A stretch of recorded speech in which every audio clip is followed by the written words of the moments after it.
Jadi saya kira kalau di garis bawahi yang dimakan beliau itu nomor siji wong sinau iku ya ora aturane sekolahane pelajarane, tapi penggunaan alat-alat belajarmu sendiri yang Allah kasih. Ono tasamuh, ono kaya adus niku lho Pak. Apa ya njur kudu ana pengumuman tertulis kan gitu kan. Apa kan ning Malioboro ora ono dilarang jalan jongkok sambil telanjang dari kantor pos sampai stasiun lah ya ora ono ta ya pelarang. Makanya kalau kita berpikir ke hukum, jangan mengandalkan penegakan hukum terhadap pasal-pasal. Jangan andalkan pasal-pasal, karena kalau dalam drama kemarin jumlah pasal itu kan paling orang 3.000. Sementara jumlah penduduk 270, kalau pakai hitungan catur, buah catur cuma 32. Itu dari 32 biji catur itu terdapat probabilitas peristiwa benturan itu sebanyak 114 juta. Jadi kalau manusianya jumlahnya 270 juta, itu kemungkinan pelanggaran hukumnya luar biasa banyak, sehingga tidak mungkin pasal bisa menampung. Makanya Apriani juga sampai hari ini pasalnya masih lucu, kan begitu.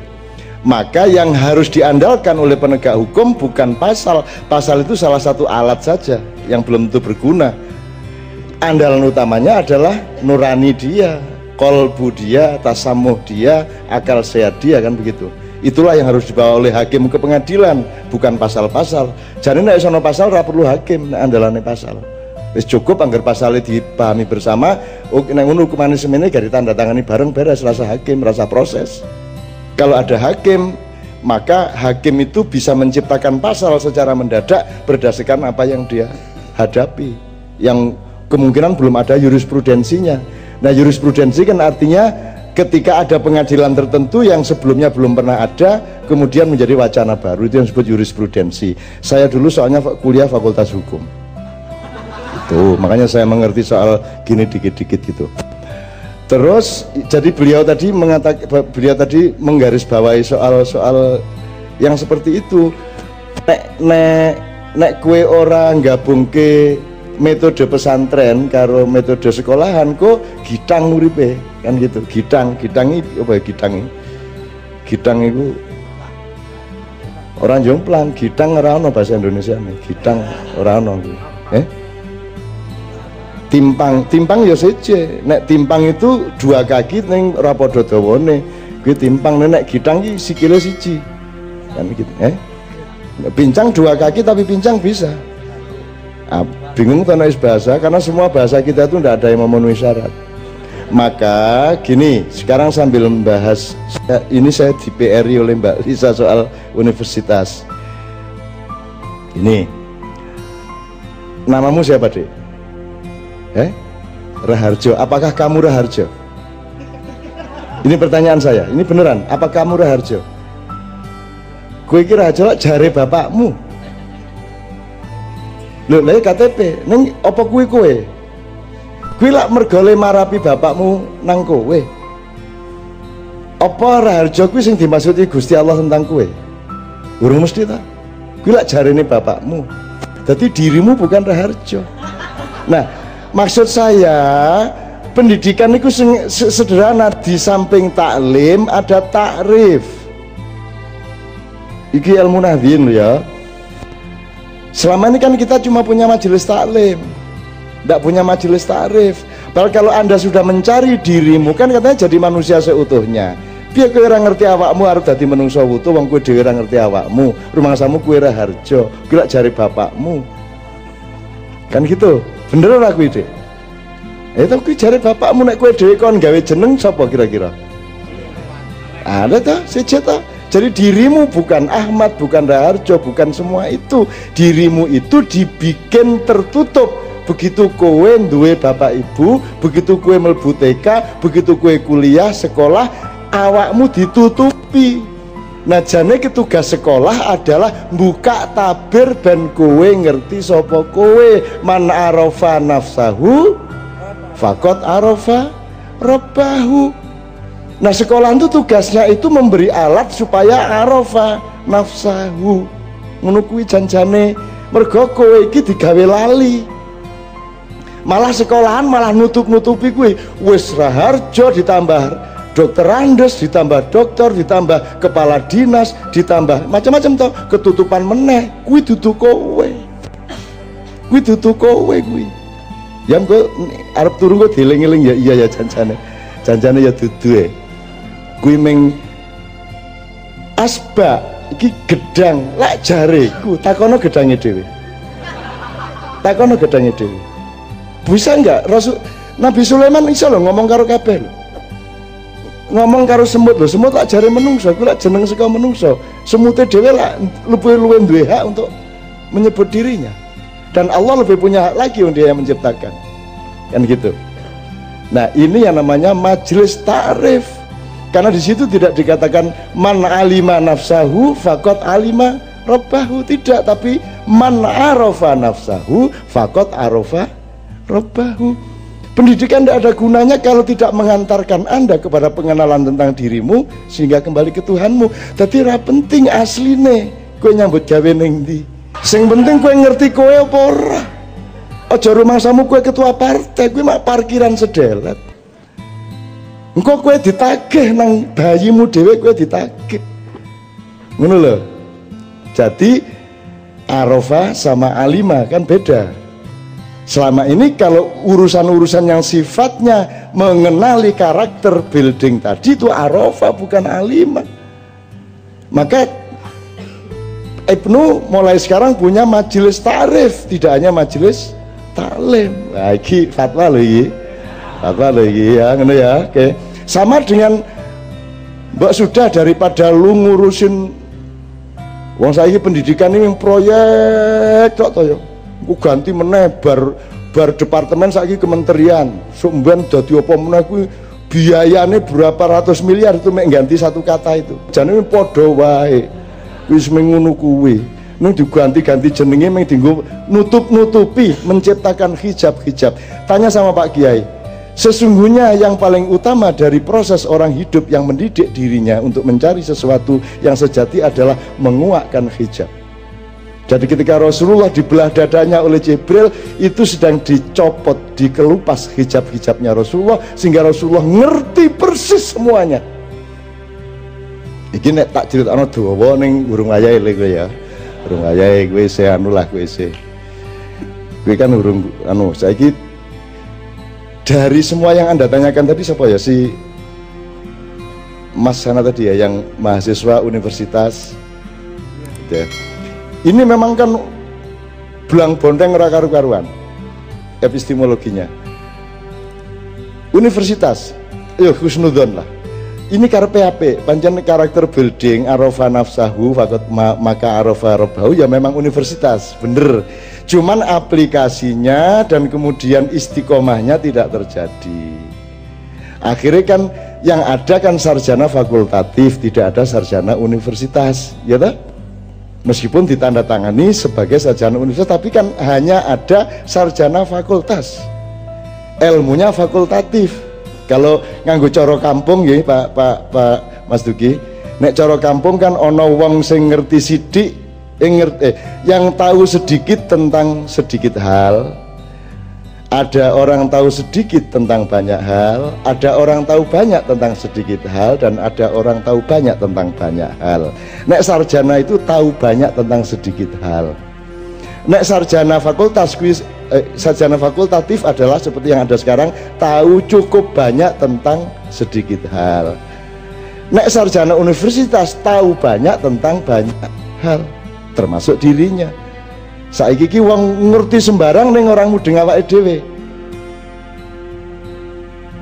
Gitu loh. Sing sekolahan formal gawe keterampilan, sing pesantren saya suwe saya ora duwe keterampilan.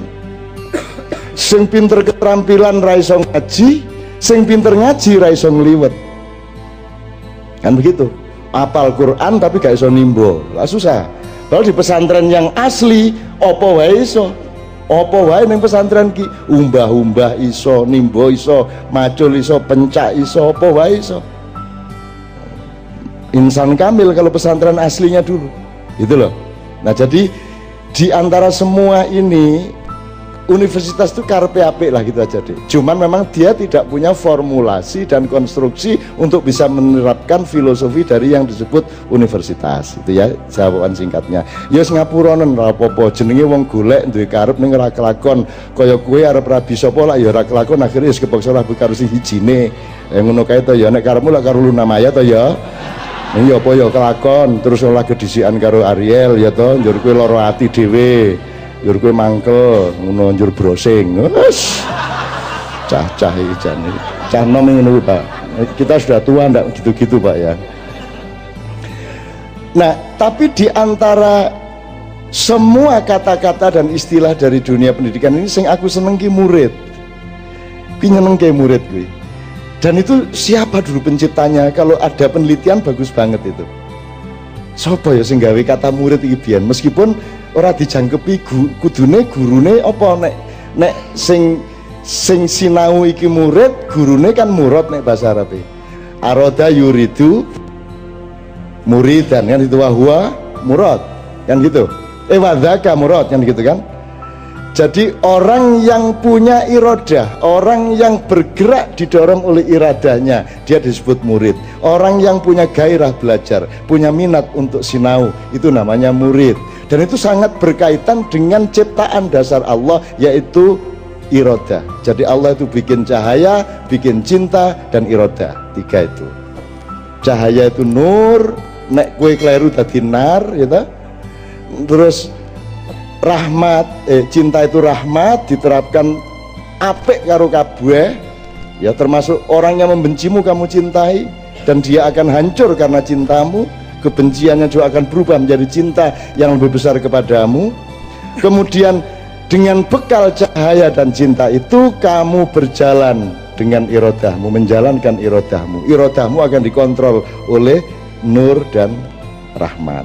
Ojo nganti kowe duwe karep apik ning ora dadi rahmate wong. Ana ora ngono kuwi? Ana ora kebaikan yang tidak melahirkan kebaikan tapi melahirkan kemudaratan? Misale aku tahu ditraktir koncoku bar entuk honor zaman biyen, melarat-melarat biyen ditraktir Mas Warno Pragulopati entuk honor oke, aku dijak mangan karena sama-sama miskin ra karu-karuan. Sedina mangan pisan alhamdulillah. Maka pagi itu saya dibonceng ke DE pertama nang sate Pak Kromo di alun-alun. Selesai sate Pak Kromo saya diantar ke bakso di Lempuyangan. Jadi bar kuwi njur diturke nang soto Pak Soleh. Jadi sekali dibonceng ki mangan ping 5 kuwi rahmat mbededek wetengku to ya. Jadi kebaikan itu harus pakai cahaya, cinta harus pakai cahaya, karena cahaya yang bisa menerangi kamu untuk mengerti. Cahaya itu nanti terjemahannya ke kebenaran, kebaikan, ke macam-macam lah. Ini panjang penjelasannya. Jadi teman-teman sekalian, murid ini bagus. Kalau Ibnu bisa menciptakan, meneliti dan menciptakan istilah yang lebih tepat untuk lawannya. Nek guru kudu didolek asal usule. Guru kok karo murid, murid kok karo guru, janjane ya mungkin iso gaduk ning janjane mbok sisa nek jan murid ya golek filosofine untuk guru. Tapi bahasa Arabnya apa sih ustad? Ustad. Saiki ustad iki jane ya ming guru biasa, tapi saiki ustad ning Indonesia wis seje meneh konotasi kan gitu. Jadi kata ustad diselewengkan juga. Terus saiki pelajar sekarang sudah apa saiki istilahnya? Biyen anak didik, bar kuwi peserta didik, bar kuwi apa meneh? Saiki apa meneh? Sekarang lebih teknis lagi. Jadi semakin lama anak didik itu, murid itu semakin menjadi komoditas dari aturan pendidikan yang tadi saya bilang alat kejahatan itu. Ning ya ora apa-apa lah. Wong janjane ngene iki nek kowe dewasa dan kowe mandiri, istilah apa wae ora masalah. Kekeliruan filosofi pendidikan ora masalah nek kowe ini melu filosofine Nahdien sing tenanan. Wis liyane ora masalah. Gitu ya. Mahasiswa kuwi pokok meneh kuwi. Kok mahasiswa piye kuwi? Wong Amerika saja yang ndak pakai religi ketika bikin negara itu ya student gitu tok. Ya kindergarten ya student, high school ya student, universitas ya student. Kene iki ora. Nek kene iki murid taman kanak-kanak, njur pelajar SMP, SMA, njur mahasiswa universitas. Oke, terakhir ya Habib, saya mohon dikasih mustaqo seluruh pembicaraan kita ini, kemudian kita satu salawat bersama-sama, kemudian kita akhiri dengan memohon kepada Allah agar kabeh sing terlibat malam hari ini maupun yang ditinggalkan di rumah oleh Allah dimudahkan hidupnya. Amin ya rabbal alamin. Terima kasih semua, tadi sudah bersama-sama kita dengarkan dengan hati yang sangat gembira. Jadi begini, semua sepakat kalau menempuh pendidikan itu adalah untuk menjadi orang yang baik. Sedangkan orang baik itu seperti apa? Rasul juga ngendika khairun nasi anfa'uhum linnas. Orang yang baik, orang yang paling baik adalah orang yang memberikan atau memberikan manfaat terhadap orang lain. Seharusnya kalau kita melihat hadis ini, ketika ada seorang nenek mau nyebrang jalan ketemu dengan orang yang lulus SLTA, itu cukup dituntun nyebrang.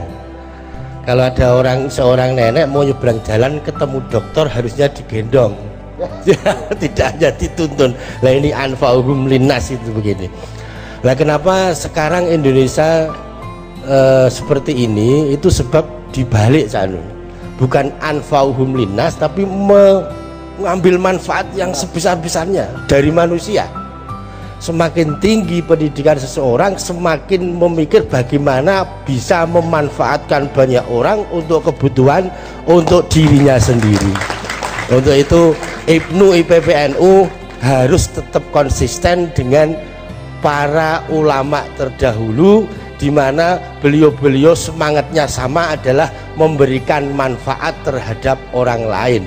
Maka dasar negara ini terbentuk menjadi Pancasila, pertama silanya ketuhanan yang Maha Esa, karena semangatnya sama orang-orang dulu. Tapi karena sekarang itu dibalik, ketuhanan yang Maha Esa menjadi keuangan yang Maha Kuasa. Nah, terima kasih. Wattaqullah wa yu'allimukumullah. Demikian. Assalamualaikum warahmatullahi wabarakatuh. Allah itu mentakdirkan bahwa giliran beliau terakhir itu nengkui tenanan ilmu paling dasar, paling dasar. Jadi melayani others atau melayani diri sendiri. Anfa'uhum linnas au anfa'uhum linnafs, linafsika ilayya, gitu kan. Ya mengono kuwi. Sekarang aku takon satu pertanyaan terakhir sebelum selawat ya. Kalau kamu melayani, kamu dilayani nggak oleh yang kamu layani? Dalam hukum hatinya orang. Kalau kamu melayani, kamu pasti dilayani oleh yang kamu layani, betul. Kalau kamu melayani 10 orang, berarti berapa pelayan kamu? 10 orang. Kalau kamu melayani dirimu sendiri, yaitu 1 orang, berapa pelayanmu? Nah, jadi ketika dirimu kamu layani, itu kamu pelayan apa Tuhan?